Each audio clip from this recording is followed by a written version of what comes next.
Well, welcome everybody to the GBC Conscious Book Club. We are still doing the great book, The First Darkness by Mitchell Gibson. And our story is definitely progressing, and we get some uncharted territory here for us concepts and ideas that most will probably not be aware of. And so we're going to get started here. So far we have seen that Anshar has revealed himself. He's not the old man. He's an angel who has a disease and illness that is driving him mad, ultimately can lead to his death, and that is the first darkness.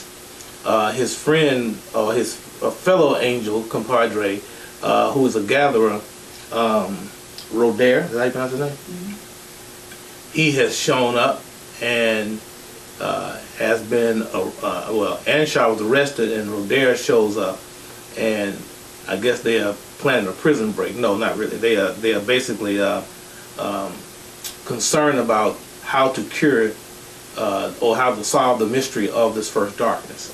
So today we begin at chapter 21, chapter 22. That was 21 when Anshar returned. Today we pick up on chapter 22, where we are introduced to the order. Right. Okay, and I believe this is going to be the order of the red dragon and the green dragon. Right. And we kind of get the little background on it. You want to say something about that? Yeah, I think that's probably one of the more interesting things about this chapter. It's a little difficult to follow. It's a lot of information. It's a chapter that you really have to pay attention to. Yeah, but you might have to reread it. Right. But it gives you, going back to the conversation that we've had before about whether this is a book of fiction or a book of fact, it gives you such a beautifully detailed history about how these certain powers came to evolve and all of that built up to the creation of the Order of the Red Dragon and the Green Dragon. Yeah, I really want to take my time because I really think that we're covering chapter 22, chapter 25. I really think that we really need to take our time and break this chapter down, right? Because really everything actually begins to play off it.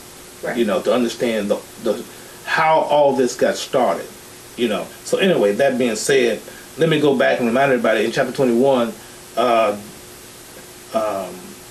Dr. Gibson identifies himself as a Magus, second order, house of Jophitus, I guess I'm pronouncing it right,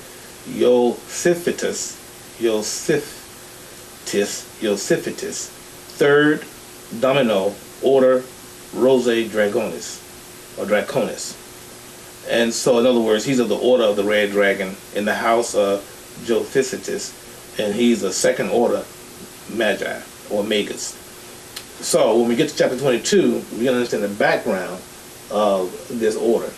Now, I'm going to get started. What we have here is that Dr. Gibson explained, there's this sorcerer named Tigus. And he had a vision of how magic workers of his kind could expand their powers throughout the whole universe. Apparently, there were various wars or factions or disagreements or whatever between dwarves and elves and human magus, fairies, trolls, and other such beings. So he saw that the human race had great potential. This is Tigus, who was a great sorcerer, a great magician. And he had a vision of the human race increasing its powers. As a matter of fact, he had a vision of how all beings could begin to advance and to grow. Okay, and that is by learning how to use words of power. Apparently, the ability to use words of power is greatly coveted and protected. And obviously those who knew how to use words of power, let me just say again, words of power is the ability to be able to use certain vibrations, certain frequencies that can create any and everything. As a matter of fact, the whole fabric of the universe is built upon the vibration, the frequency of words of power. And so to be able to think something and to bring it into existence by speaking a word or giving forth an energy vibration is something that's very coveted. And so that was his vision. And also to be able to explore, I guess, other races, other worlds within this expanding space that we call the multiverse. And so what happens is that he discovers that there is a race of people who basically had mastered words of power. Right. You want to continue to say anything about that? Well, like you said, he found a space of, time and, this place where this race of people used the primordial word for everything. Right. To travel from one place to the next, to create food, to create anything that they needed. Whatever they thought or whatever they imagined. They knew, they had mastered the words to the point that they knew the word for everything. Right. They were very, very powerful people. But they were a submissive race, he said. He said that they were a submissive race. And so that was when he, decided upon this idea to join with these people. He and his friend Bona, they developed a friendship. Mm-hmm. And Bona was a master, and he taught his friend everything that he knew. Now Bona was a member of this ancient race. Right. Mm-hmm. And again, they were a submissive race. And so Bona wanted a way for his people to evolve. Because, so in other words, here was a race of people that could create anything. Had everything. They could do anything. Yeah. There was nothing that was impossible for them to do. And Bona was the leader of this particular group, I guess, or he was a member of this particular group. Right. Very powerful, ancient, primordial person. And so his concern was, I read it, was that with all this ability, they would become bored and fall into a type of sleep, and could disappear. Well, eventually they wouldn't even be remembered because there was no growth among them. They could do anything. Right. It basically becomes like a scenario where you hear about wealthy, spoiled, rich kids who just sit around and waste their lives basically because they're given everything. They have no work, no effort that they have to put forth. Mm-hmm. And he did not want that for his people. And so he felt that it was important for their evolution and growth to have the desire to work, for them to evolve, put forth some effort to make life meaningful for them by having a challenge, by being confronted with a challenge. Now, for me, this concept of the need crazy. It sounds crazy. You have everything you want, and yet he knew that having the power to create anything you want is not necessarily a great thing, because he recognized that there was a need to evolve. So what that means is that perfect ain't so perfect. Right. You ever see the movie Pleasantville? Yes. That would reminded me of this concept reminded me of that, where everything was just perfect. Right. There was no tragedy, there was no problems, there were no anything, mishaps or whatever. And the people lived in a black and white world. Mm-hmm. And that became a problem. So what that says to me is that, well, let me ask you this. Is it saying that somehow or another we need to fall? The imperfection is necessary, or we need in order for us to go beyond ourselves, we need to become less than ourselves to rediscover the possibility beyond ourselves. You understand what I'm saying? Yeah, I do. Or also, it comes down to when you're faced with a challenge, then it gives you the opportunity to push past it, to become better. So, evil, yeah, or destruction,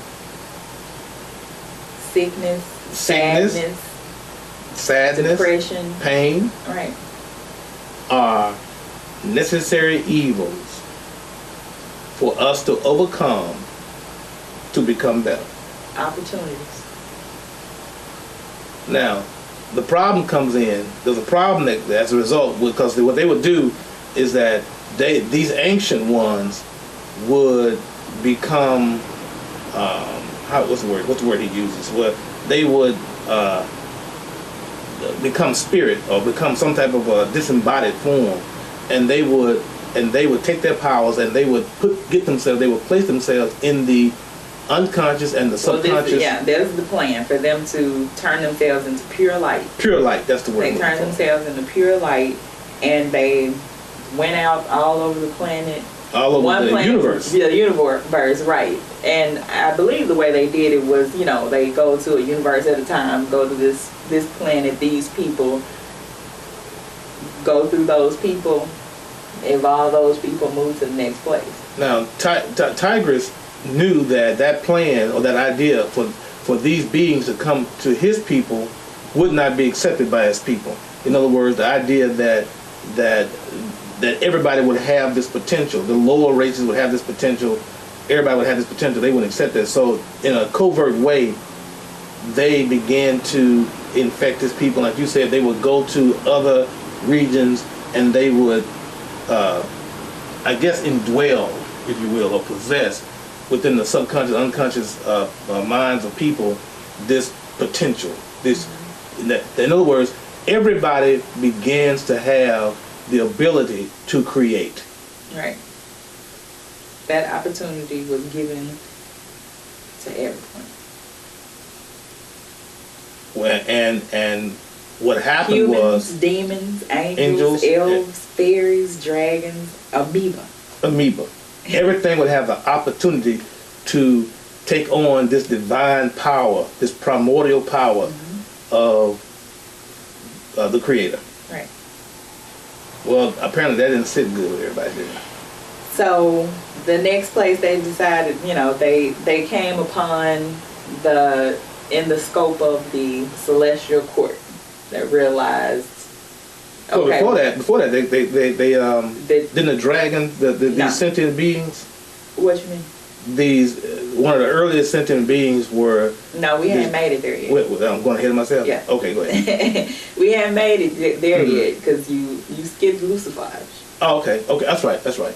So the celestial court found out what they were doing. Right. Then that's a great story. I think Dr. Gibson, that was something I want to say that maybe he presented in spiritual attachment seminar. The idea of the celestial court and their, the fact that when you. In other words, every night you go to sleep or every day, a decision is made by the celestial court. I think there are 3 seraphim angels that sit on this court, and they determine whether or not you get another day of life. That's what he said in the spirit attachment seminar. Right, based on the things. So this is another aspect of the celestial court where they're they have charge to make judgment over the whole universe, over everything, all the creations and their deliberations that are there. They give judgment on all that, and they decided to allow this to happen. They agreed. Everybody, there were people on this side who didn't agree with it, and people on that side who said yes. There were angels. Right. I don't mean people. Right. Yeah. Mm-hmm. That agreed. There were some who supported it, and some. Now, why did we understand why the ones supported it, but what was the reason? Do you remember why other angels did not like the idea of all these races, particularly the human race, having this power of the words to be able to create reality?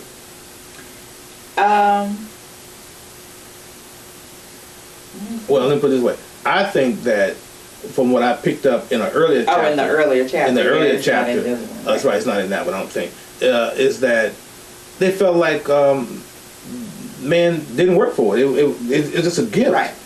The gift of free will and the gift to use this special power, it created anger. And particularly in one particular archangel, it was Lucifer. Right. Or Lucifer. I always heard it as Lucifer. Never heard it as Lucifer. But anyway, he didn't like it. Mm-hmm. And along with some other angels that were against it, who would, I guess you may say they had what would we dare say jealousy or they just opposed it. You know, they just opposed it. They just didn't think it was a great idea. They were his followers. He gathered some of his followers because he was, you know, one of the great angels with Michael. Michael. Yeah. Well, he was Michael's twin brother. Right, he was Michael's brother. And so he was powerful. He was admired. He was honored. And so, of course, there were angels who, you know, followed him. Right. And so he took his gathering of angels and seraphim warriors. And they opposed. And Michael's job was he's an enforcer. And so he was going to enforce the will of the celestial court. And he took his, 3,500 legions. You know, a legion, I think is like 12,000. So if you have 3,500 legions, that's a lot of angels that's going with you. And there was a war in heaven. Now, what's interesting, in Revelation chapter 12, we learn, it's mentioned, that's in the Bible, Revelation 12, that there was a war in heaven. And it actually used the word the dragon. The dragon, in this case, it was speaking about, I guess we could say Lucifer, but it doesn't say Lucifer, though. It doesn't say Lucifer in the Bible. But anyway, the idea in certain theological circles is that there was a war in heaven, and Lucifer took a third of the angels, and he battled against Michael, and he lost. He was cast out, cast down. As a matter of fact, in this particular story, in the first darkness, he's cast down to the lower worlds and to earth. And so that was, in other words, that was the end of the descending view, and that became the pattern of all creation, that they would be indwelt with this potential, and it was up to them to develop it. And it was up to Lucifer and his legions of warriors to try and tempt and deter the humans from having ever get into that point. Right? That's right. That's right. So this is where the Order of the Dragons come in. So that battle has gone on, and the next race that the ancients moved on to was the dragon race, which was, as they said, one of the old and living species in the whole universe. Right. They had mastered all this elemental power and all of that, and all they did was kind of slip in, and they immediately... The red dragons had mastered the elemental power of fire. Mm-hmm. And so, and they began to show up signs in the younger dragons this great potential. Right. And so and people begin to wonder about, and these young people begin to develop it, and they begin to express things that no one had ever seen before. This is what we call evolution. Right. You know, and I think there was an attempt to want to curtail them using it, you know, or having that power. And so, but that didn't go over too well, because they were not going to stop developing and using these powers they were discovering. That's kind of like today. Go ahead. Well, as their powers grew, there were a certain number of the dragon species who, said again, they were on the side of let's share, let's expand, let's move out and teach and spread this knowledge with others. Right. And then those were the red dragons who wanted to do that. They turned to be the red dragons. Yeah, these were those who ended up being the red dragons. And then the green dragons, again, were not, they wanted to use their powers to dominate others. Right. For entertainment, for they had no desire to be beneficial to any other, races or anything like that. So, to a large extent, this gift that they were discovering created another division, created another faction, even among the dragons. So you have the red dragons versus the green dragons. Now, something here that I want to share, and that is how, you remember we said earlier that Dr. Gibson was a part of a certain dragon, a certain order, a certain house, and a certain order. So this is what this comes down to. It says, under this organization, the celestial order of the red dragon and the celestial order of the green dragon grew in size and power. The orders divided themselves into a house system based on skill, mastery of the word, and longevity. The oldest and most powerful magus of each order gathered in the house of Josephatus, named after the founding master Josephatus. The remaining houses listed in order of descending power and status were the house of Jerez, the house of Tamaris, the house of Honoris, and the house of Zagazel. That's interesting, Zagazel. And but it says no one knows why both orders agreed to accept the same house names. So what you see, and Titus became the, I guess you may say, the leader, de facto leader of the Red Dragon Order. So with this power that created a faction of the Red Dragons and the Green Dragons, and you said before, the Red Dragon Order wanted to teach and wanted to perfect the skills of other people in this power. Right. The Green Dragon had a different idea. They just wanted to use it for themselves. Right. And they weren't really into what you call evolving or teaching or helping, being beneficial or beneficiaries of the races. Right. Now, would you say, I'm asking you this, would you call the Red Dragon good and the Green Dragons bad, based upon their purpose? Some people didn't want to share, some people wanted to share.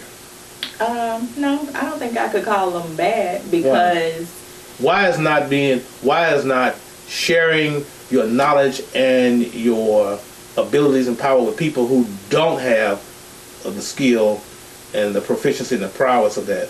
Why is that not evil or bad? Why is it? How can you say that is because you're not helping people. You're not helping others who are less than you. Isn't that what people want? They want people to be good, to help each other? I think maybe where the problem came in is when they started to, have these little fights amongst each other. No, I don't want you to teach them, anything about sun gazing. Yes, I do want to teach them about that. And so then they have a battle about it,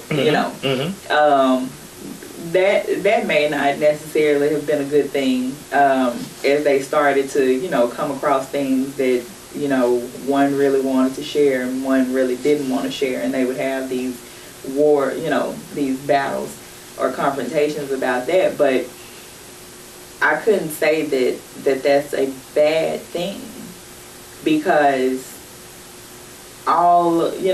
what's the benefit of not helping others? Well, first power of all, that they have been given. I didn't say that they, that it was right, but I can't say that it's bad. In one aspect, all of these beings and races had the same opportunities that the dragon races did. They were all of these ancients went and dwelt within these races. Right. Everybody had the power of the ancients in their subconscious. Everybody had the power of the ancients. The dragons felt that they moved through that pretty quickly. Why should I go and help you? You got that same power. You can eventually come to it. So in other words, what you're telling me is that everybody has the power to develop, but I'm not my brother's keeper. I didn't say that. No, I'm just saying that. Yeah. No, I'm just saying to think about the whole idea is that why should I help you? And if you are not developing yourself, if you're not using your free will to develop yourself, why should I step in and help you to develop yourself? In other words, and if you stupid enough, if you're so stupid that you're not going to develop yourself, then I have the right to exploit you. Well, now that's not what the question But that's what was. happens. I agree with you. And That's it not what I wasn't, asked. and it also wasn't, I don't think, what the Green Dragons were doing. I don't think they were necessarily Exploiting people's ignorance. I mean, think about it. They just didn't want to share. But the point is, if you don't share, that means you stay undeveloped, ignorant at a certain point, unconscious of your potential, and I can use you. I mean, and therefore, is it my fault that you get used? Is it my fault, or is it your fault because you choose not to develop your potential? I mean, that is a great question that plays even our society. In other words, what I'm saying is that what I see in here is somehow or another a part of evolution. For there to be growth, you have to have polarity. You have to have duality. In other words, if you're going to have a side that wants to help, by nature, you got to have a side that doesn't want to help for there to be evolution. You got to have some type of tension. Right. And I think that to a large extent, what we're looking here at is the nature of the universe, how the world is structured. Because remember, in the very beginning, the ancients realized that if everything was the same and everybody had the same powers and were developing equally, the danger is it would create a boring world, a boring universe. Right. You know. And we have to admit, the people that don't necessarily follow divine order do have good parties. It's been admitted. They do think they have a lot more fun. Oh, okay. But anyway, that's another thing. Okay. I think that, you know, the thing about it that we have to take from the spreading of the pure energy of the ancient ones is that once that energy was taken in, different races responded differently to that energy. Some evolved faster, some it took longer, some developed this, you know, even within the race, like with the dragons, some developed a desire to dominate and, you know, went on a power trip. Right. And some, like the red dragons, developed a need of sensitivity and wanted to help us. Now, I want to focus on that point about the power trips, because what we discover in the story that Tigris decided to become the leader of the red dragons. Bona becomes the leader of the green dragons, and yet at the same time, it came a point where Bona decided he wanted to go off and he wanted to, I guess you may say, he wanted to explore other realities, other dimensions, which left a power gap, a leadership gap, over the green dragons. Right. And enter into that vacuum is another green dragon named Laser. You know, and his purpose was totally different. Right.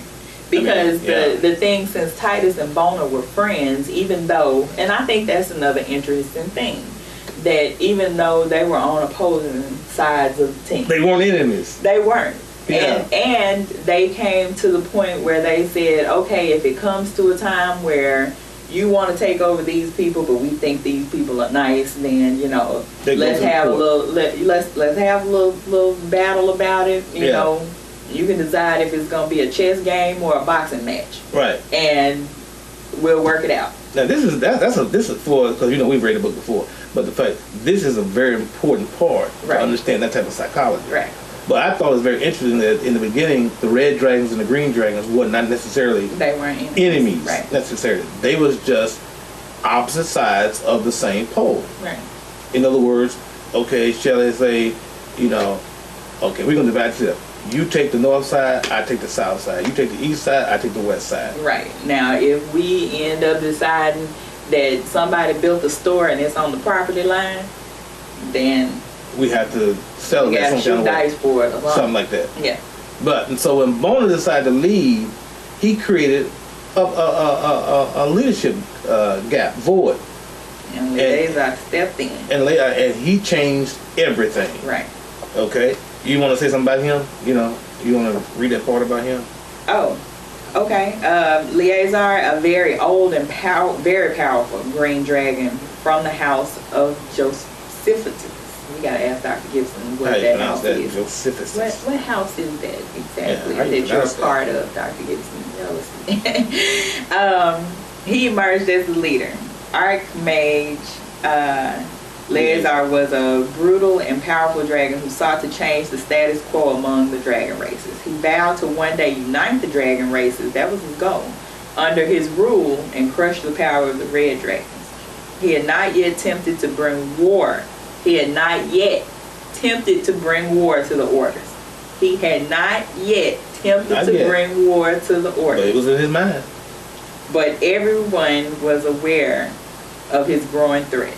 There you go. And around this time, on planet Earth, the first word mages had started to come forth. That's right. That's right. 4,300 years ago from the time that this was published. Yeah. So anyway, we understand that this issue of the potential in all the universe was now. So we actually we're going way beyond the creation of the earth or the population of the earth. We've gone way beyond back into that. Mm-hmm. We're going back into primordial time, right. And now we understand probably the origin of a lot of the way in which our world exists today, and right. Some of the things from this. So that's what I mean. We can learn from that. So let's go to chapter 23. All right. Okay, so here we begin to go back and deal with another aspect of Kalia and Dr. Gibson as they begin to kind of figure out who each other are. Right. And so I think Patricia's in this story too. I think she as well. Yeah. And so anyway, go ahead. Oh no, because what happened was Roder had come and gotten all of them and bloop, transported everybody back to his place. Right. And so there everybody is at his place. And this is where it's introduced that when Patricia asked Kalia how she knows Dr. Gibson, and she said, "Oh, no, more than 80 years." And he's no more than 50 years old this time. And they say he looks like he's 30, no more than younger, no more than 30, kind of like myself. And so yeah, that's right. And so anyway, she's beginning to discover, Patricia's beginning to discover that everything is not like it seems. Kalia tells her, "You may not believe this, but I am hundreds of years old, and Mitchell is at least 200 years old." Now, what is unique about Kalia? Remember about Kalia is an immortal. Right. And she has the power. Practically impossible. Yeah. To destroy her. Right. And she has several powers. Because of, I'm assuming, of the fact of her immortality, she has had the opportunity to discover and hone several of her talents. And who else is an immortal in this? And Dr. Gibson. He's an immortal. He's older than he's something that he does not appear to be. Right. In his human form. The Kalia tells Patricia that most people die after living only a few decades, but there are some people that nature cannot kill. And you might say that Mitchell and I are exceptions to the rules of life and death. Something else happens in this chapter where there seems to be something going on between Patricia and Anshar. Right. Anshar is then introduced.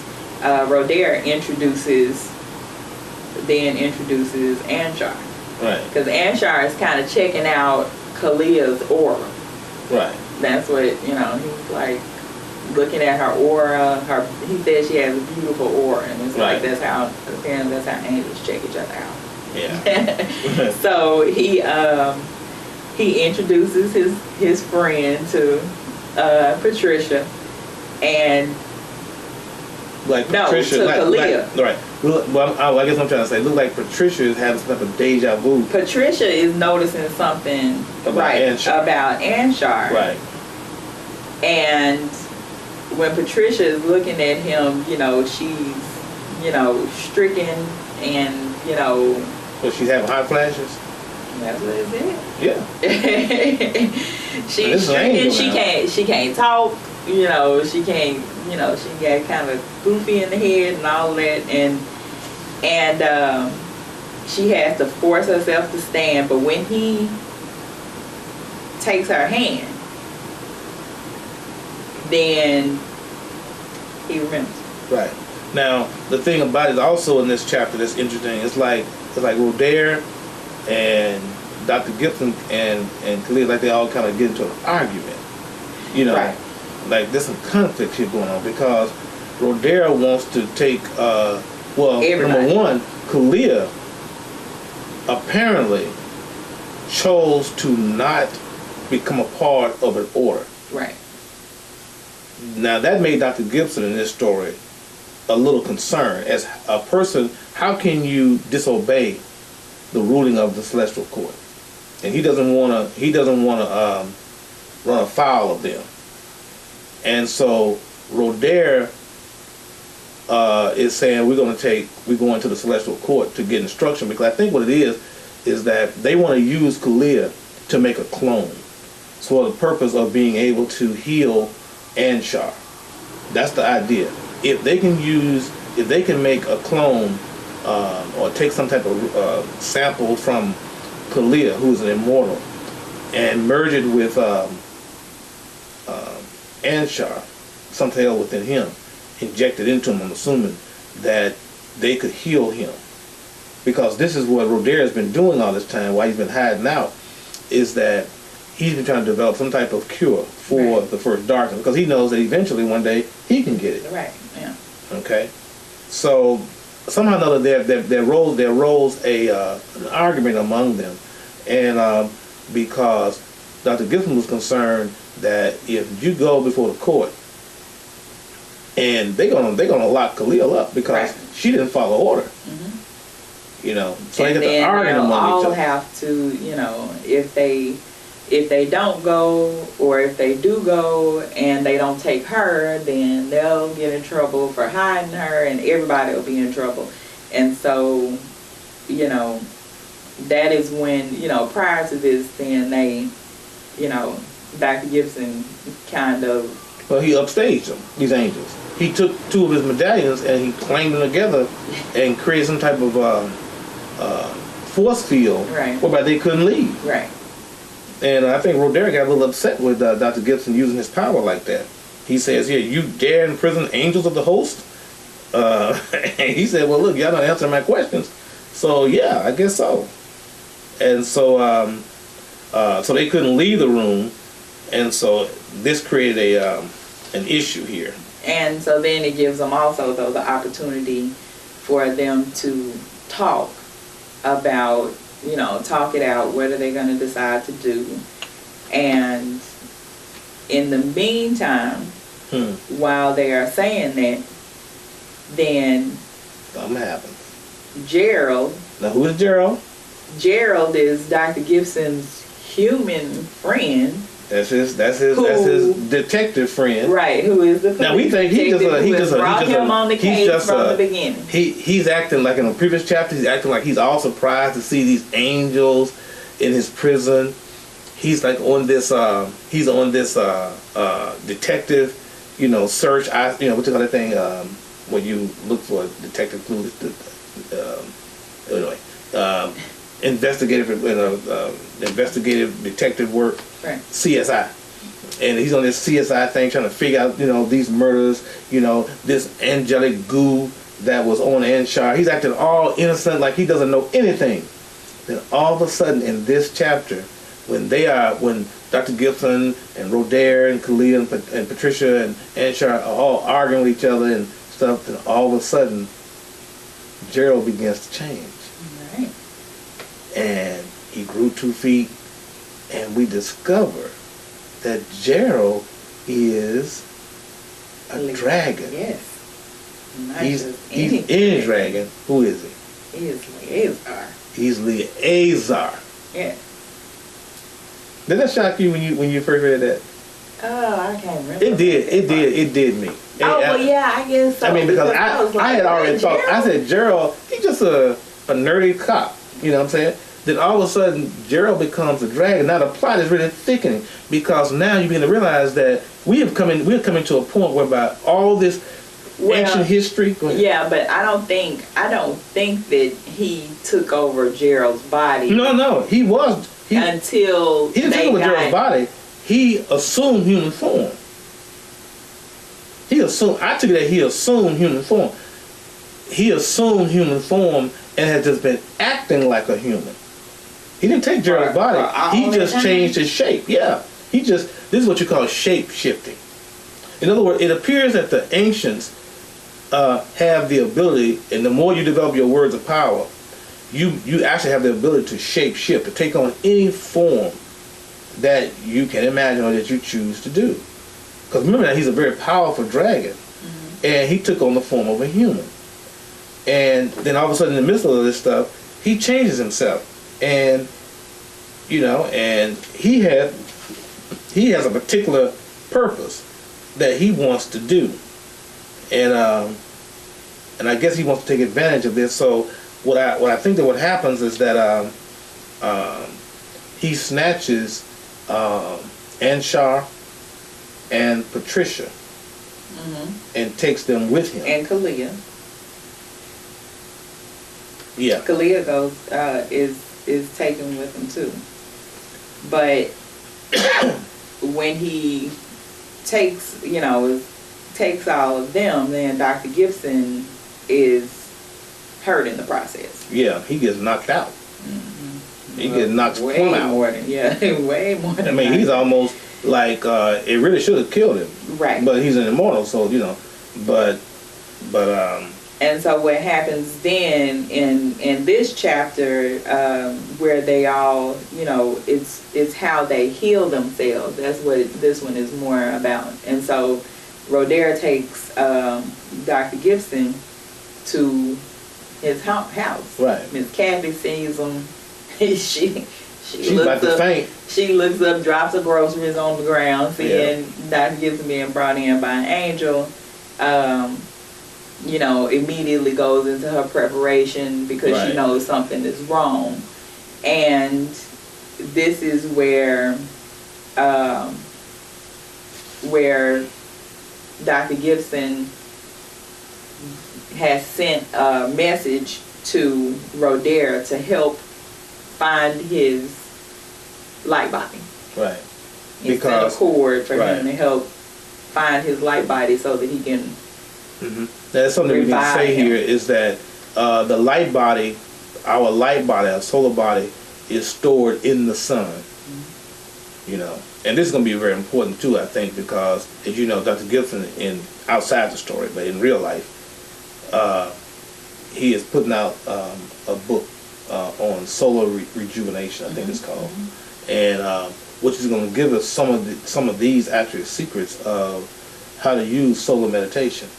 And I think I just want to say that because there's a book coming out, and for those of you who want to, to perfect your ability to rejuvenate your body, to rejuvenate your body, and using solar methods, that's going to be the book for you. I have ordered mine, by the way. And so anyway, that being said, like I said, all humans have light body forms stored within the regions of the sun. And he says these forms may be used to rejuvenate the physical body.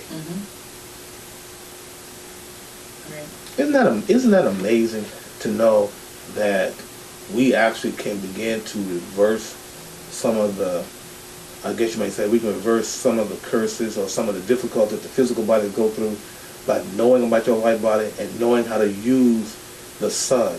Right.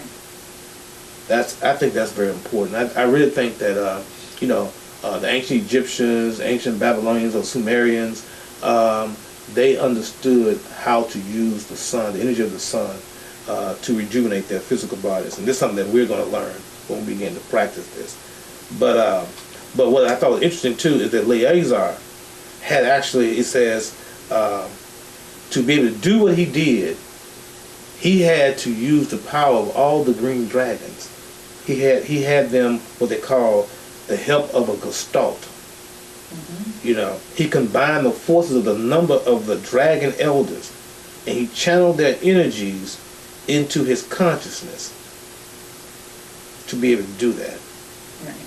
And so that pretty much explained the mystery, and